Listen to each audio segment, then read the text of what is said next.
Pero con quien vamos a hablar justamente se ve afectado también por los nuevos anuncios que se darán a conocer en el día de hoy respecto a la nueva etapa del dólar agro. Dijimos un dólar diferenciado para las economías regionales que no contempla en este caso a la soja. Vamos a hablar con David Miazo, economista jefe de FADA. FADA es la Fundación Agropecuaria para el Desarrollo de la Argentina. Gracias por atendernos. ¿Cómo le va? Soy Nuria, me estoy junto a Santiago Liul. Buen día.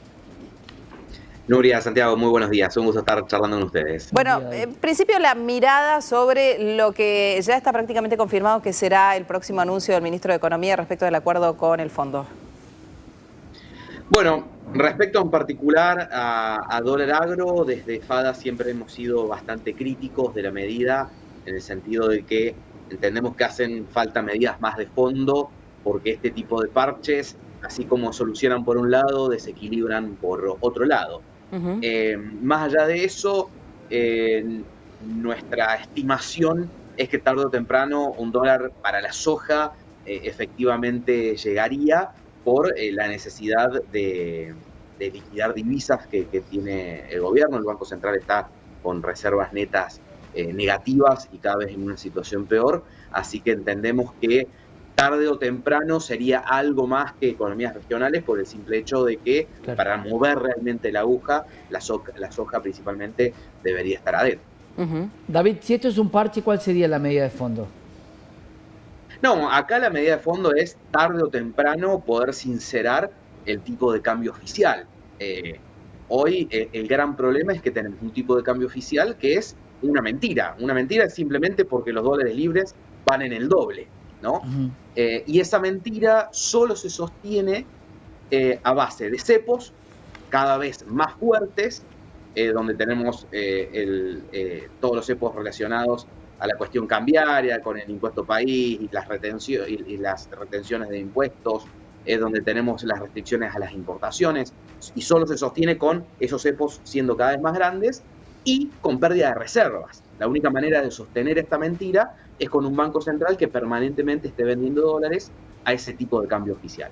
Cuando el Banco Central se le acaban los dólares y esos cepos cada vez van perdiendo más efectividad, va siendo hora de tener que sincerar hasta por la fuerza esa realidad de que el peso en realidad no vale 200 y pico de pesos por dólar, sino que vale cerca de 500. Y esa es la realidad, porque el peso ya perdió todo ese valor. Claro, así que la palabra, David, se tiene que dar. Sí, la palabra sinceramiento tiene muchos factores, tiene que ver con algo muy, muy puro del ser humano, pero un sinceramiento en este caso es una devaluación. Y pensemos sinceramente qué le va a pasar a la gente con esta devaluación. Y creo que este es el gran debate que hay entre qué pasa si devalúo y qué pasa si no devalúo. Lo que va a pasar si devaluamos lo sabemos. Si intentamos no devaluar y poner los parches para una economía un poco más sólida, creo que es lo que se intenta constantemente. Es lo que se explica hace muchísimos años en esta economía argentina.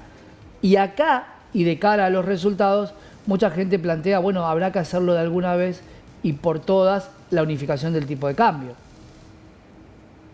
Bien, o sea, la unificación del tipo de cambio es justamente una devaluación, ¿no? Y hoy no es una decisión de si quiero o no quiero devaluar, si creo que tiene más beneficios que perjuicios. Hoy no es esa decisión. Hoy el peso ya perdió el valor. El peso ya no vale 250 y pico de pesos por dólar. Vale la mitad de eso. Y esa es la realidad, por eso hablamos de sinceramiento, es sincerar esa realidad que ya pasó porque el peso ya perdió su valor. Entonces, acá la única decisión es cuándo se devalúa, no si quiero devaluar o no. Este gobierno lo que está haciendo es tratar de postergar todo lo posible esa decisión para que le toque al que sigue, eventualmente, el mismo ministro de Economía. Eso puede, digamos, puede ser diferente, digo, estos tiempos se pueden adelantar de acuerdo a lo que sea el resultado de las PASO. Digo, que suceda esto entre las PASO y la elección general, de acuerdo al resultado, según beneficie o no al partido de gobierno. Yo, más que una cuestión propiamente electoral, creo que depende exclusivamente de la situación de reservas del Banco Central. Por eso también termina siendo tan importante continuar con el acuerdo con el fondo y que no haya que sacar dólares de otro lado para pagar los desembolsos del bono, del fondo, o yuanes de otro lado, es lo mismo al fin y al cabo.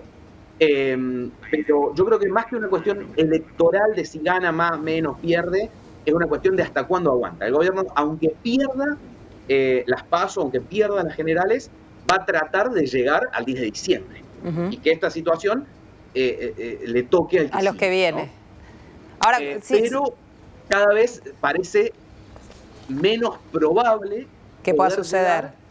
Nada la situación de reservas, y por eso les decía, si bien hoy puede estar trascendiendo que este dólar nuevo agro no tendría la soja, tarde o temprano va a entrar porque la necesidad de dólares es muy imperiosa.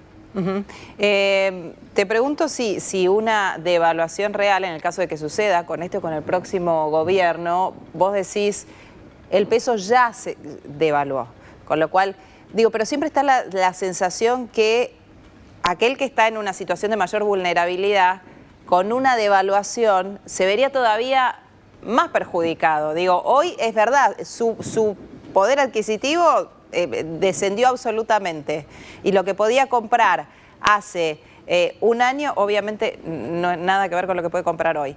Pero si la devaluación encima se oficializara, su pérdida sería mucho mayor. ¿Eso es así? Sí, es así, porque una devaluación termina generando un salto inflacionario, y ese salto inflacionario termina licuando aún más los ingresos de todos nosotros, y eso básicamente después se termina traduciendo en un incremento del nivel de pobreza. Así que es tal cual como lo estás planteando. Por eso todo el mundo trata no de evitarla, de postergarla, que es la realidad hoy. La cuestión, que era lo que trataba de explicar recién, es que hoy, como es una mentira eso es lo que tenemos que entender de fondo, que es el tipo de cambio oficial de hoy es una mentira. Y esa mentira solo se sostiene de dos maneras. Cepos cada vez mayores, que cada vez van perdiendo más efectividad y es más difícil seguir incrementándolos, y un banco central vendiendo dólares baratos a ese tipo de cambio oficial de mentira. Cuando al Banco Central se le terminan los dólares para poder vender, ya no hay forma de sostener esa mentira, que es ese tipo de cambio oficial atrasado. Vamos a algo más profundo, Entonces, David. esa es la realidad, digamos. Claro. La única forma sería que alguien venga y nos preste de nuevo más, otros 20, 30, 40 mil millones, y con eso lo hacemos tirar un año, año y medio de nuevo, pero después vamos a volver a tener el mismo problema. Y eso de que nos presten no sigue siendo una mentira, David, porque te pregunto, ¿por qué nos mienten los gobiernos entonces? Porque son unos y otros los que pusieron el cepo, los que pusieron las retenciones y los que atrasaron el tipo de cambio. Si no, tampoco se explica. Ustedes tienen un informe del 2017. ¿Recordás cuánto valía el dólar en el 2017? Al momento de este informe, cerca de unos 18 pesos. A diciembre del 17. 20 pesos. ¿Cuánto subieron las cosas en tu informe que valían 1.000 pesos? ¿Qué compraba con 1.000 pesos y cuánto me cuestan hoy?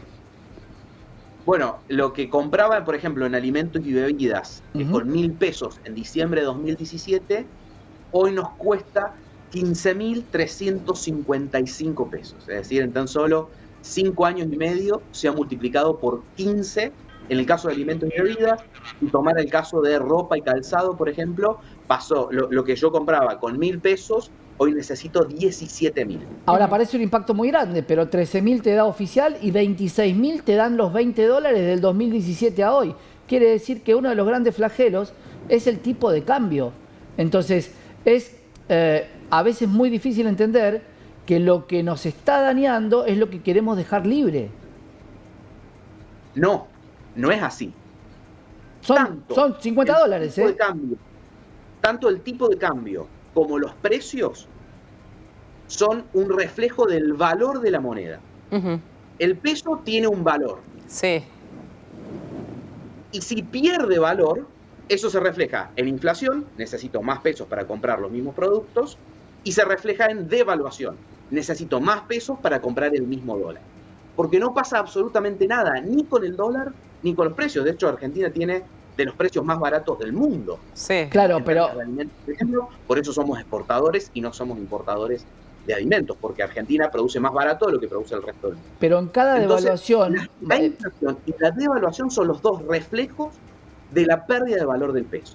Si yo no detengo la pérdida de valor del peso, de ninguna manera voy a poder detener ni la inflación ni la devaluación. A lo sumo lo que puedo hacer es postergarla, que es lo que se hizo básicamente con el tipo de cambio. Bueno, postergo esa devaluación, pero que es una realidad tarde o temprano. Bueno, pero la gran discusión es que en cada devaluación me demuestra el Estado, el gobierno y el país que no tengo que confiar en el peso. Cada devaluación demuestra que tener un dólar en el bolsillo es mejor que tener un peso. Cada devaluación es la muestra real del valor del deterioro del peso. Por eso se trata de evitar esa devaluación, porque si no, nuevas generaciones que no han vivido devaluaciones, yo tengo 50, ya tenemos unos años de entender que las devaluaciones son la solución que tiene el Estado para nivelar la economía, termina siendo una profecía autocumplida. Es el dólar el que te salva, porque si yo te tomo este informe, Nuria, y hoy lo hablábamos, son 50 dólares del informe que ustedes hacen de estos 1.000 pesos. Hoy 50 dólares son 26.250 pesos. Compro el doble de lo que compraba en el 2017. Por eso, cuidado con lo que deseamos, porque es el dólar el que está afectando y cada devaluación le damos más poder a esa moneda y menos poder a la nuestra.